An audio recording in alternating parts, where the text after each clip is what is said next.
Welcome back to the deep dive. So today we're taking these sources we've been looking at and really trying to map the current global crisis. That feeling, that the world's just completely gridlocked. Yeah, that feeling that everything's stuck. And we want to map that onto a specific ancient prophetic pattern. The idea is that this systemic failure isn't really random. It's predictable. Predictable. And there's actually a term for this gridlock in the texts, right, from Luke's gospel. Exactly. The perplexity of nations. And the Greek word is aporia.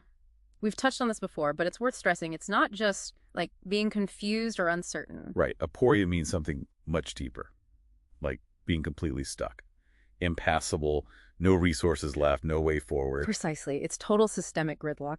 And the core insight here is that this feeling, this aporia, it's actually a marker. It tells us where we are in a recurring cycle. A cycle found in the earliest texts, the divine-human interaction pattern. That's the one. It's got 4 stages. Stage 1, you have divine order. Think Genesis 1. Very good. Stage 2. Then comes human-led disorder. Disobedience, corruption setting in. Genesis 3. Makes sense. Stage 3. That leads inevitably to consequent judgment, like the flood narrative. And stage 4? Stage 4 is covenantal reordering, a reset, like Noah's covenant, a new beginning based on a divine framework. Okay, so we're feeling this intense aporia now, this total gridlock. That means we're deep in stage 2, human-led disorder. That's what the pattern suggests. We're in that phase which, historically precipitates stage 3 judgment. So what's the specific driver of that disorder? Does it always come down to the same thing? It seems to, yeah. Across the text, the focus consistently lands on leadership failure. And the prophet Hosea gives us this powerful archetype, Ephraim. Ephraim is the model for national decay. Exactly. A leader or a ruling class that chooses human directives over divine law. The text is quite specific. It says Ephraim trampled down judgment, basically corrupted the system from the top. Wow. And the imagery used to describe the result?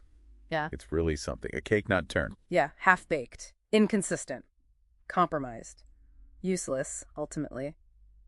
And what's really stark is how the decay happens almost silently. That line, strangers have devoured his strength, and he knew it not. That's chilling. Like the nation is collapsing internally, but doesn't even see it. It's a profound warning about self-deception. And this isn't just about Ephraim. This figure represents a larger pattern, what the prophets call the worthless shepherd. So this archetype pops up elsewhere. Oh, absolutely. Ezekiel, Jeremiah.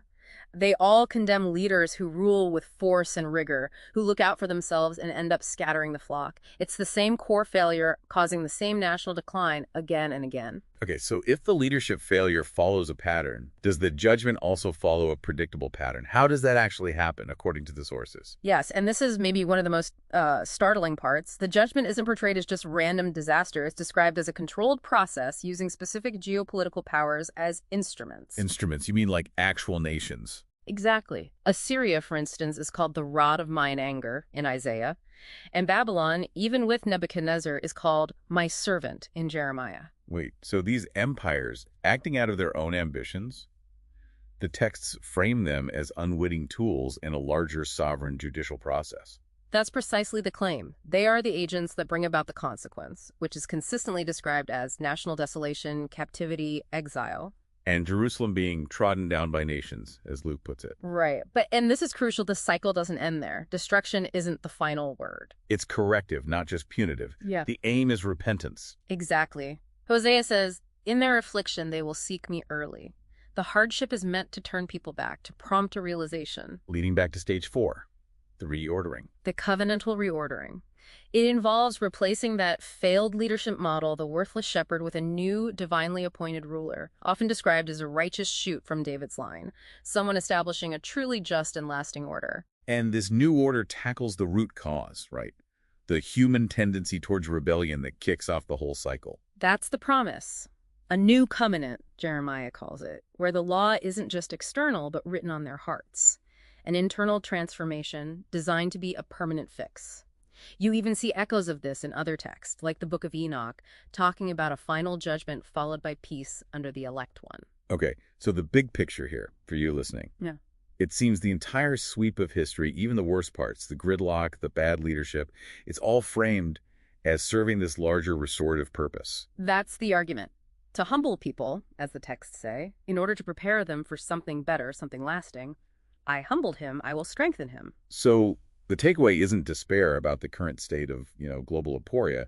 It's seeing it perhaps as a necessary phase, a painful but predictable stage, setting up a resolution. Potentially, yes. Revealing that even what looks like chaos might be part of a directed process. Which leaves us with a pretty provocative thought then. If this deep disorder is preparing the way, what does that ultimate superior order actually look like in tangible terms, beyond just a new covenant? What's the practical reality of that promised new beginning? Something to think about.